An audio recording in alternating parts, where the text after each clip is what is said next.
Now guys, in January of 2020, okay, I did a video on the 5 reasons that the Volvo XC90 is my favorite road trip car, or why it is a favorite of mine. Oh, it was a time not like now, hey? So I had no child, no dog, no pandemic.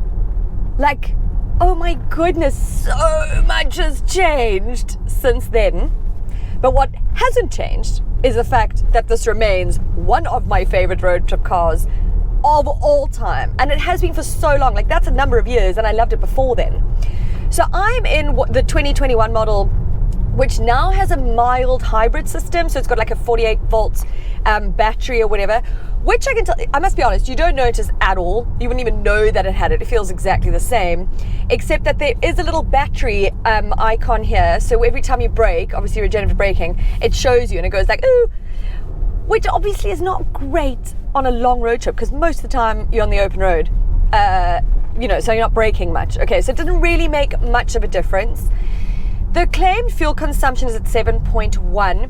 I am sitting after 1,400, say 1,500 Ks at 11.1, which is slightly disappointing for me. It's got a 2-litre turbo petrol with it, obviously, still. And I'm in the B5, it was the T5. So I would have liked that to be less, I have to say. But here we are. That is probably one of my only gripes, I have to be honest, because the rest of it I love. Okay, so speaking of now child and dog, etc., I also had my brother with me, and we went up to Plettenberg Bay. Archie, this is the 7-seater. Okay, so Archie had his own seat in the back there with his little bed on it. Very comfortable. My brother was in there, Luca in there.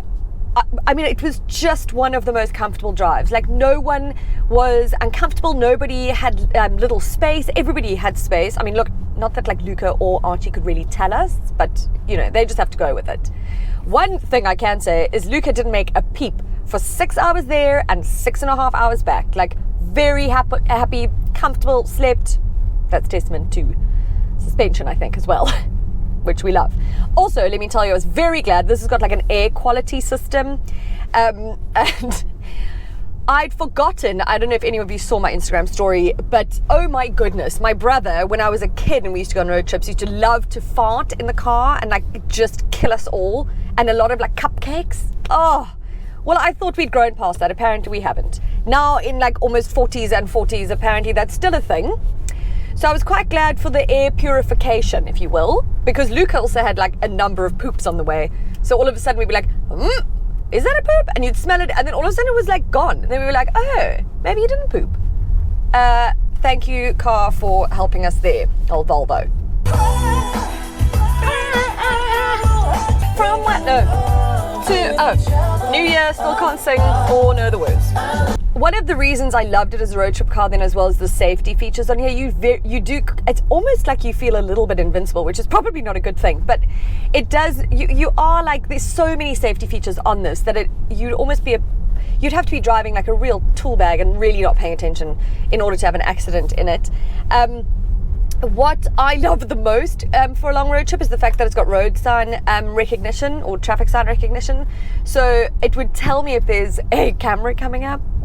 Also, I like that it tells me that, it's a 100 zone when you're thinking it's 120, or like when you're going through Riversdale or Heidelberg, a lot of people get like trapped there because all of a sudden it sort of goes from like 120 to 80 to 40 and you're like, whoop! So I was quite glad for that. So again, all these little things that make it such a fantastic family road trip car. That is what we are, now and in between. How can we be wrong? Okay, so I said there aren't many gripes that I have. There's only a few little things, and I think you sort of get used to it. Oh, let me just make sure that I don't crash. The bulb will make sure I won't. The gear lever, which is very beautiful, it's not particularly responsive, which sounds a bit silly, but I can't, you have to press it like however times you want it to go into like reverse. So if you're in drive now and you want it into reverse, you've got to push it twice to get neutral to reverse. I found myself doing it more times sometimes, like because I hadn't pressed it enough or hard enough. So often I'd find myself in neutral and like, and then you're like, oh, okay, not in drive or reverse. So that's something tiny, but I think you just get used to it. In the sun, especially on the way up to Plet, this gear lever, and even there's like silver chrome stuff around here on the console, would shine in my eye while I was driving. It was just where the sun was angled at that time, but it was for a long time. So eventually I put my mask over it all so that it wouldn't blind me anymore. And the other thing with the sun and everything is this sunroof cover. You know I hate a sunroof. Everybody knows that. So not the car's fault. I just hate them. But this covering is very light. So it's bright in the car, and then can make it feel quite hot. Thank goodness for all the aircon. I mean, even Archie has aircon at the back there, which was fabulous. Kept him cool the whole way.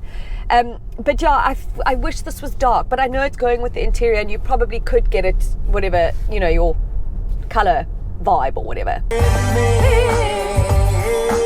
One of these. At least I'm not one of those singers. So this comes in this model specifically. Its inscription is just under 1.3 million. It's got about 200,000 rands worth of options on, which aren't always necessary, so that's your call. I do think it's actually fantastic value for money. If you're in the market and you're in that R1 million sort of mark, just over, and you have a big family and you need the space, I mean, we managed to do this without a trailer. I have to tell you, that is incredible for me, okay? I normally need like all the space in the world. Like, in fact, when I did this road trip video in 2020 with no dog, no car, no brother in the car, I think we used all the space. So I have learned how to pack a little bit better, but just in general, this remains one of the most comfortable, most lovely cars to drive. Volvo still remains one of my favorite brands, and will continue to be, I can tell you that much. I can't sort of, there's just not enough fault in it at all. I love it. I don't want to give it back. I'm going to keep it. Where we rely